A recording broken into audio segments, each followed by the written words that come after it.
નમસ્કાર વિદ્યાર્થી મિત્રો, મારી ચેનલમાં તમારું હાર્દિક સ્વાગત છે। અગાઉના લેક્ચરની અંદર આપણે સેક્શન સી પૂર્ણ કર્યો હતો। આજના લેક્ચરમાં આપણે સેક્શન ડી તરફ જઈ રહ્યા છીએ। સેક્શન ડીની અંદર પહેલો, બીજો અને ત્રીજું એ થિયરી છે અને ત્યારબાદ ચોથા નંબરનો જે છે કે ધન વિષમતા અને ઋણ વિષમતા વચ્ચેનો તફાવત મુદ્દાસર સમજાવો તથા એની આકૃતિ સમજાવો એ આપણે થિયરીમાં સમજી ગયા હતા। ત્યારબાદ જોઈએ આપણે દાખલા નંબર 5। દાખલા નંબર 5 સમજીએ એની પહેલા બે વસ્તુ ખાસ સમજી લઈએ।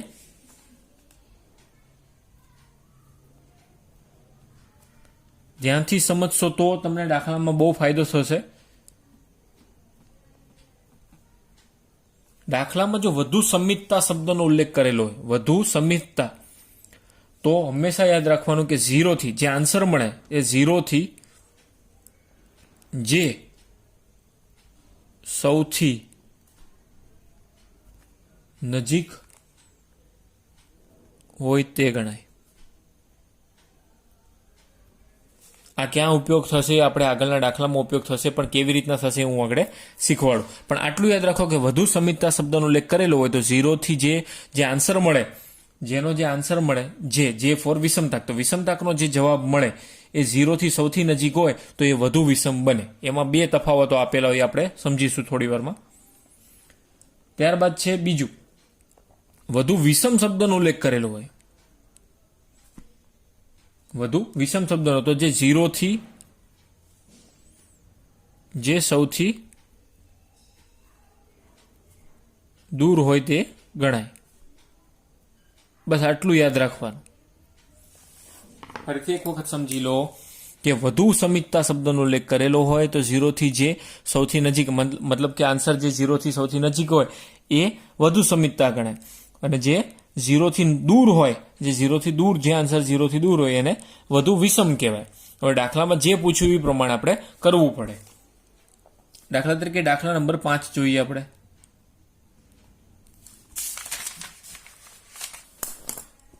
દાખલા નંબર 5 ની અંદર બે સમષ્ટિઓ આપેલી છે, એટલે હું નામ આપી દઉં છું, સમષ્ટિ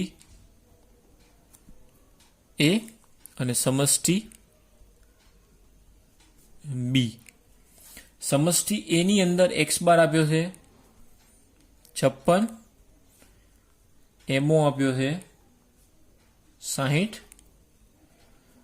અને એસ આપ્યો છે 24। જ્યારે અહીંયા એટલે કે સમષ્ટિ બી માં x બાર આપ્યા છે 56, એમ આપ્યા છે, અહીંયા એમઓ છે એટલે કે બહુલક છે, અહીંયા મધ્યસ્થ છે આ દાખલામાં 60 અને અહીંયા એસ છે 30। હવે તમને દાખલામાં પૂછ્યું છે કે કઈ સમષ્ટિ સમિતતાની સૌથી વધુ નજીક છે। બે સમષ્ટિ આપી છે, આખા બે દાખલામાં તમારે જે જ શોધવાનો છે, જે બરાબર કયું સૂત્ર આવશે તમારે રકમના અનુસંધાનમાં જોઈને લગાડવાનું છે। પરંતુ અહીંયા જો સવાલ શું પૂછ્યો કે કઈ સમષ્ટિ સમિતતાની સૌથી નજીક આવશે, તો સમિતતાની નજીક શબ્દનો ઉલ્લેખ સમિતતા આવ્યું તો 0 ની આ બેમાંથી, એટલે કે સમષ્ટિ એ અને સમષ્ટિ બી, આ બેમાંથી જેનો જવાબ શૂન્યની નજીક આવે એની સમિતતા વધુ ગણાય। દાખલો ગણીએ એટલે વધારે સમજ પડશે। તો x બાર એમઓ અપોન એસ। હવે x બાર બરાબર છે આપણી પાસે 56, એમઓ બરાબર છે આપણી પાસે 60 અને એસ બરાબર છે આપણી પાસે 24। બાદ બાકી કરીએ એટલે -4 અપોન 24, -4 ભાગ્યા 24, એટલે હવે જે બરાબર આપણને -0.17। હવે આ બાજુ જે શોધીએ, આ બાજુ એમ છે એટલે આગળ લાગી જાય 3, તો 3x bar minus M upon S, 3 ના 3, x બાર બરાબર છે આપણી પાસે 56, એમ છે આપણી પાસે 60 અપોન એસ બરાબર 30, 3 ના 3, અહીંયા આવશે -4 અપોન 30, 4 તરી 12, તો -12 અપોન 30। હવે લખીશું જે બરાબર -0.4। ચલો હવે કોણ કહેશે કે આમાંથી 0 ની નજીક સૌથી કઈ વેલ્યુ છે, 0 ની સૌથી નજીકની વેલ્યુ કઈ છે? તો ઘણા બધા વિદ્યાર્થીઓ માર ખાઈ જતા હોય છે, કેમ કે એવું વિચારે છે કે 4 એ 17 કરતાં કેવી છે। હકીકતમાં 0 ની સૌથી નજીક કોણ આમાં ગણાય? તો આપણને એમ થાય કે 0ની નજીક તો 4 ગણાય, કેમ કે 4 પહેલા આવે, પણ આ હકીકતમાં 0.4 એટલે 0.40 છે. આ કેટલા છે? 0.17 માઇનસમાં 0ની સૌથી નજીક આવે છે -0.17 આવે. કઈ રીતના નો ખબર પડે તો આ સમજો કે આપણે એક હું અહીંયા દોરું છું આવી રીતના 0ની આ બાજુ શું આવે તો કે માઇનસમાં વેલ્યુ આવે, તો અહીંયા લખું છું -10 0.10, પછી અહીંયા લખું છું -0.20, અહીંયા લખું છું -0.30 અને અહીંયા લખું છું -0.40. આ 40 અહીંયા છે. હવે 17 ક્યાં આવશે? તો 17 આ બેની વચ્ચે, એટલે કે અહીંયા ક્યાંક હશે -0.17. તો નજીક કોણ થયું 0ની? તો કે -0.17. તો આ થયો દાખલાનો જવાબ. એટલે લખવું પડે, કેમ કે 2 ગુણમાં પરીક્ષામાં પૂછાય, 3 ગુણમાં પરીક્ષામાં પૂછાય તો એ પ્રમાણે આપણે દર્શાવવું પડે, એના માર્ક્સ પણ ગણાય. તો સમષ્ટિ એ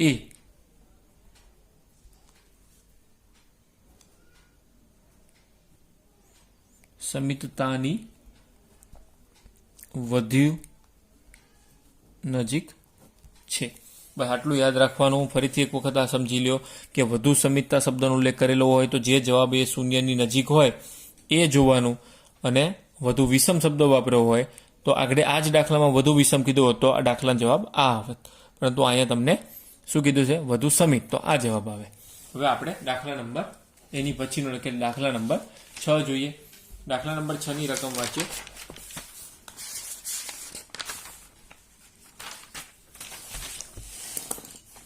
દાખલા નંબર 6 માં પણ ક્યાંક એ જ રીતની ગણતરી છે, પણ થોડીક અલગ છે. કઈ રીતની અલગ એ આપણે અહીંયા ગણતરી કરીને જોઈએ એટલે આપણને વધારે ખબર પડે. ત્યાં પણ 2 જ સમષ્ટિઓ આપેલી છે. દાખલા નંબર 6 માં પણ સમષ્ટિ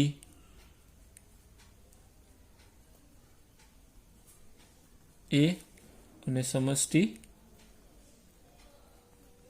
બી. હવે સમષ્ટિ એ અને સમષ્ટિ બી આપેલા છે, પરંતુ અહીંયા પદમાં તમે ધ્યાનથી જુઓ, તમને સળંગ એક પદ આપેલું છે આવું કે અહીંયા એક બાજુ 4q1 બરાબર 3q2 અને અહીંયા છે 2q3 બરાબર 144. એની બાજુ સમષ્ટિ બી ની અંદર ડાયરેક્ટ વેલ્યુ આપી દીધી છે. q1 બરાબર તમને આપે છે 34.8, q2 બરાબર આપ્યા છે 45.5 અને Q3 બરાબર આપ્યા છે તમને 70. હવે અહીંયા તો આવી બધી ડાયરેક્ટ વેલ્યુ આપેલી છે, તો હવે આ તો બધી સમજ્યા, પરંતુ આ બધાને કઈ રીતના છૂટી પાડવાનું? તો આ બધા બરાબર એક કિંમત છે એવું સમજી લે. તો કઈ રીતના છૂટી પાડવી પડે? તો આ સ્ટેપ બનાવવા પડે. 4q1 = 144. તો q1 = 144 એના ડિવાઈડ બાય 4, તો આપણને મળી જાય Q1 નો આન્સર, એટલે કે 144 ભાગ્યા આપણે 4 કરીએ તો મળે આપણને 36. અહીંયા મળી ગયા આપણને Q1 ની કિંમત 36. આ દાખલામાં આ બાજુ એટલે કે સમષ્ટિ બી માં તમને ઓલરેડી આપી દીધેલી છે. એવી જ રીતના બીજા પદ માટે તો કે 3q2 = 144, એને પણ પાછળ છેદમાં લઈ જવાના, એટલે કે Q2 બરાબર 144 ભાગ્યા 3, એટલે મળે આપણને Q2 ની કિંમત એટલે કે 48. એવી રીતના આપણે આગળ ગણતરી કરીએ, એટલે કે 2q3 બરાબર 144. એને પણ ભાગાકારમાં લઈ જાય, એટલે કે Q3 બરાબર 144 એના ભાગ્યા 2, એટલે કે Q3 બરાબર 72. આ થઈ ગયા આપણે અહીંયા 3 ની કિંમત મળી ગઈ. હવે દાખલામાં અહીંયા આપણને કીધેલું છે શું શોધવાનું કીધું છે? વિષમતાંક શોધો અને સમષ્ટિ અને સમષ્ટિ બીમાંથી કઈ સમષ્ટિ વધારે વિષમ છે. તો વિષમમાં હું શીખવાડ્યું કે વિષમમાં એવું યાદ રાખવાનું કે કોણ જે 0 થી સૌથી વધારે દૂર હોય, 0 થી જે સૌથી વધારે દૂર હોય એ વિષમ ગણાય. તો આપણે ગણતરી કરવી પડે, તો જેનું સૂત્ર લગાડવું પડે. એક બાજુ પહેલા આપણે જેનું સૂત્ર લગાડી દઈએ, તો કે Q3 + Q1 - 2m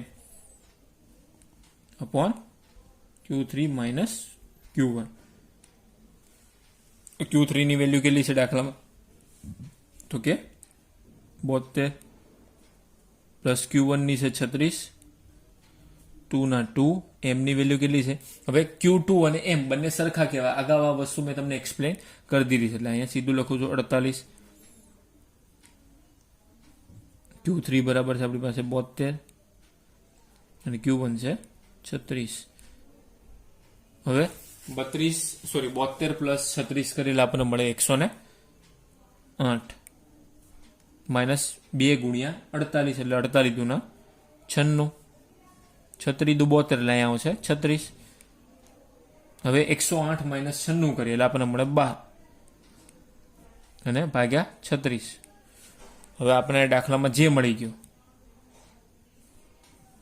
કેટલા મળ્યા તો કે 12 ભાગ્યા 36 કરેલા આપણને મળે 0.33. આ થઈ ગયો દાખલાનો જવાબ. હવે આવા પ્રકારના દાખલા 3 ગુણમાં પૂછાય. દાખલો થોડોક ટફ છે પણ 2 થી 3 વખત તમે સમજો દાખલાને જોવો એટલે તમને આવડી જાય. હવે આપણે એના પછીના દાખલાની ગણતરી કરીએ. એટલે કે આ બાજુ સમષ્ટિ બી માટે Q3 plus Q1 minus 2m upon અહીંયા Q3 માઇનસ Q1. આમાં આપણે ખાલી વેલ્યુ મૂકવાની છે કે 70.70 પ્લસ Q1 બરાબર છે આપણી પાસે 34.8. મધ્યસ્થ અને Q2 બંને કેવા આપણી માટે સરખા. મધ્યસ્થ અને Q2 કેવા સરખા એટલે અહીંયા 2 અહીંયા આવશે 45.5 છેદમાં આવશે અહીંયા Q3 ની વેલ્યુ કેટલી છે દાખલામાં તો Q3 બરાબર છે આપણી પાસે 70 માઇનસ 34.8. હવે આપણે 70 પ્લસ 34.8 કરેલા આપણને મળે 104.8 અને 45.5 ગુણ્યા 2 એટલે મળે આપણને 91. હવે આપણે અહીંયા 70 માઇનસ 34.8 કરીએ એટલે આપણને કિંમત મળી જાય 35.2. હવે 104.8 માઇનસ 91 તો આપણને મળે 13.8. 13.8 ભાગ્યા 35.2 કરીએ એટલે આપણને કિંમત મળી જાય જેની એટલે કે વિષમતાકની 0.39. હવે આપણે એ ડિસાઇડ કરવાનું છે જેવી રીતના સમિતતામાં આપણે નજીક હતું શૂન્યની ઈ જવાબ આવે એવી રીતના આપણને અહીંયા વિષમ કીધું છે તો વિષમમાં જે શૂન્યથી દૂર હોય જે શૂન્યથી હવે આ બે રકમમાંથી શૂન્યથી દૂર કોણ છે તો કે 0.39 એટલે કે સમષ્ટિ બી એ વધુ વિષમ છે તો એ લખવું પડે કે સમષ્ટિ એ કરતા સમષ્ટિ બી વધુ વિષમ છે. તો આ પ્રકારની આ ગણતરી છે ખૂબ સરળ છે. જો તમે આ વસ્તુ ધ્યાનથી મેં કીધું એ પ્રમાણે ધ્યાનથી સમજેલા હોય તો આ બધા દાખલા તમને ખૂબ સરળ પડે અને આવા દાખલા જનરલી પરીક્ષામાં પૂછાતા હોય. હવે જોઈએ દાખલા નંબર 7. દાખલા નંબર 7 ની અંદર શું કીધું છે આપણે પેલા એની રકમ જોઈએ કે એક આવૃત્તિ વિતરણમાં મધ્યસ્થી તૃતીય ચતુર્થક 12.8 જેટલા અંતરે છે. આ બધું લખવું પડે આપણે.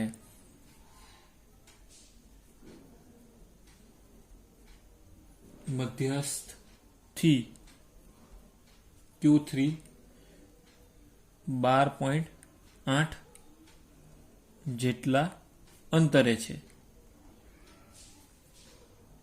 પછી બીજો ટોપિક ક્યાંક કહે છે આપણે દાખલામાં મધ્યસ્થી પ્રથમ ચતુર્થક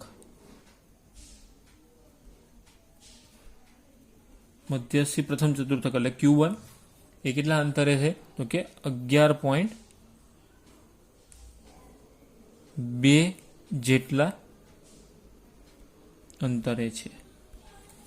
હવે મધ્યસ્થી Q3 અને મધ્યસ્થી Q1 આ બધા અંતરો આપણને આપેલા છે પણ હંમેશા યાદ રાખો કે મધ્યસ્થ કરતા Q3 કેવો હોય તો કે મોટો તો એનું અંતર એટલે માઇનસ થઈ જાય એટલે m બરાબર અહીંયા માનો કે Q3 માઇનસ m બરાબર છે 12.8. આ પેલું સ્ટેપ. અને બીજું છે મધ્યસ્થી Q1 એ છે અંતર 11.2. હવે આપણને દાખલામાં હું શોધવાનું કીધું છે આપણે જોઈએ. વિષમતા અને વિષમતાક આ બંને વસ્તુ આપણને શોધવાની કીધેલી છે. હવે દાખલામાં આપણે સૂત્ર અહીંયા પેલું મોટું વાળું વાપરવું પડે કેમ કે આ મોટી કિંમત આપણને પદ આપેલું છે માટે. તો એસકેનું જે આપણી મોટી ફોર્મ્યુલા છે એસકેની મોટી ફોર્મ્યુલા લખી કે તો કે Q3 માઇનસ m માઇનસ એટલે માઇનસ માઇનસ પ્લસ થઈ જતો તો એ પ્રમાણનું પદ કરવું પડે એટલે અહીંયા એમ માઇનસ Q1. હવે આને ડિફાઇન નથી કરવાનું, ખાલી આમાં વેલ્યુ પુટ કરવાની છે. હવે આ જો દાખલામાં Q3 માઇનસ એમ બરાબર 12.8 અને એમ માઇનસ Q1 તો 11.2, એટલે 12.8 માઇનસ 11.2 કરો એટલે આપણને મળી જાય SK. આ મળી ગયો SK. હવે એની પછી એટલે કે જે શોધવાનું હતું, જે કઈ રીતના શોધીશું તો એની આપણે ગણતરી કરીએ. જેની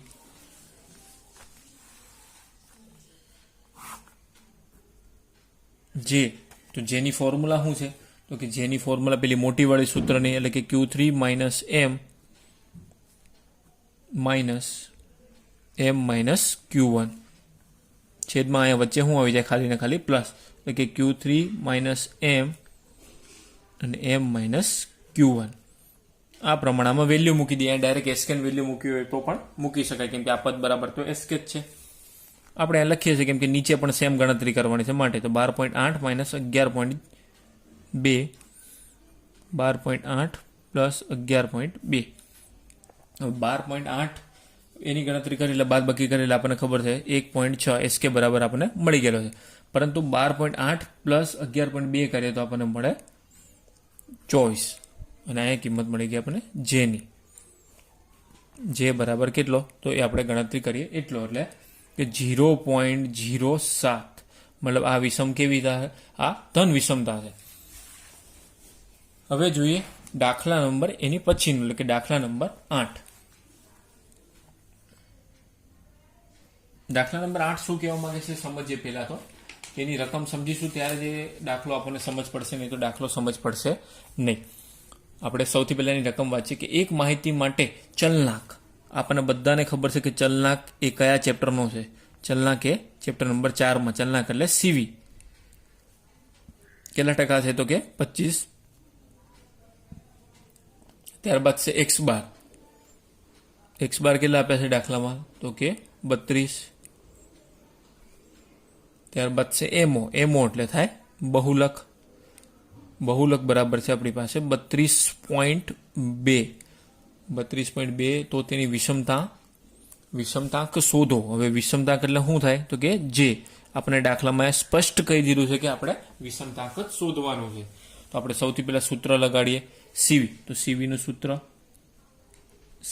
સીવી બરાબર S upon x bar into 100. દાખલામાં સીવીની વેલ્યુ કેટલી આપી છે તો કે 25%. એસ ની વેલ્યુ કેટલી છે, કેમ કે અહીંયા દાખલામાં જે શોધવા માટે કઈ વસ્તુ જોઈશે તો જે શોધવા માટે એક્સ બાર, પછી એમઓ એટલે કે બહુલક પણ જોઈશે અને એસ પણ જોઈશે. એસ તો આપેલા નથી એટલે એસ આપણે શોધવો પડે. એક્સ બાર આપણી પાસે છે 32 ગુણ્યા 100. હવે આ બંને પદનો આપણે અહીંયા ગુણાકાર કરી નાખીએ એટલે 32 ગુણ્યા 25 કરેલા આપણને મળે 32 ગુણ્યા 25 બરાબર થાય 800. અને આ ઉપલા પદનો એટલે કે 100 ગુણ્યા એસ, તો 100 એસ આ પદ જાય ભાગાકારમાં એટલે કે 800 ભાગ્યા 100 બરાબર એસ. હવે આપણે અહીંયા ઉડાડી દઈએ આ પદને એટલે આપણને મળ્યું શું એસ બરાબર તો કે એસ બરાબર મળ્યો આપણને 8. હવે ત્યારબાદ આપણને દાખલામાં જે પણ શોધવાનું કીધું છે જે એટલે વિષમતાંક. તો જેની ફોર્મ્યુલા શું છે તો કે એક્સ બાર માઇનસ એમઓ એટલે કે બહુલક અને અપોન એસ એટલે કે પ્રમાણિત વિચલન. જેની કિંમત આપી છે એ બધું મૂકી દેવાનું. એક્સ બારની કેટલી આપી છે દાખલામાં 32, એમઓની એટલે કે બહુલકની 32.2 અને નીચે એસની કિંમત કેટલી આપી છે તો કે 8. હવે 32 માઇનસ 32.2 તો 32માંથી 32.2 જાય તો વધે માઇનસ 0.2. હવે એના પણ ભાગ્યા 8 તો આપણને એ કિંમત મળી જાય જે એટલે કે વિષમતાંકની કિંમત મળી. તો 0.2 ભાગ્યા 8 એટલે આપણને મળે માઇનસ 0.025. હવે અગાઉ પણ કીધું એ પ્રમાણે માઇનસમાં આન્સર આવે તો વિષમતાંક કેવી કહેવાય ઋણ વિષમતાંક. આપણને પૂછવું હોય કે પ્રકાર પૂછ્યો હોય તો વિષમતાંકનો પ્રકાર જણાવો તો વિષમતાંકનો પ્રકાર અહીં કેવો આવે માઇનસ. હવે આવા વિડીયો ઉપરથી તમે આવા પ્રકારના દાખલા ઉપરથી તમે આવો અંદાજો મારી શકો. અગાઉ પણ તમને મેં શીખવાડેલું છે કે દાખલાનો જે જવાબ આવે એ પ્લસમાં હોય તો ધન વિષમતા બને અને માઇનસમાં હોય તો ઋણ વિષમતા બને. એ ખાસ યાદ રાખવાનું. બીજું જે આ ખાસ શીખવાડ્યું એ યાદ રહેવું જોઈએ. પરીક્ષામાં MCQમાં પણ પૂછાય અને દાખલામાં 3 ગુણમાં પૂછાય, પરંતુ ઘણા બધા વિદ્યાર્થીને આવડતું હોતું નથી. તો આ ખાસ તમે શીખેલા હોવા જોઈએ. ફરીથી સમજીશું કે વધુ સમિતતા શબ્દનો ઉલ્લેખ કરેલો તો 0ની જે સૌથી નજીક જવાબ આવે એ વધુ વિષમિતતા ગણાય, અને વધુ વિષમ કીધું હોય તો એ 0થી દૂર આન્સર આવે, મતલબ 0થી જે દૂર આવે એ વધુ વિષમ બને, 0ની જે સૌથી નજીક આવે એ વધુ સમિતતા બને. તો આજના લેક્ચરમાં આપણે અહીંયા સુધી રાખીશું. એટલે કે સેક્શન ડીના દાખલા નંબર આપણે 5 થી લઈને 8 સુધીનો જોયા. આવતા લેક્ચરમાં એટલે કે નેક્સ્ટ લેક્ચરમાં સેક્શન ડીનો દાખલા નંબર 9 થી આપણે આગળ કન્ટિન્યુ કરીશું. જો આ વિડીયો આપણને ગમ્યો હોય તો આ વિડીયોને લાઇક કરો, શેર કરો અને મારી ચેનલને સબસ્ક્રાઇબ કરો. Thank you.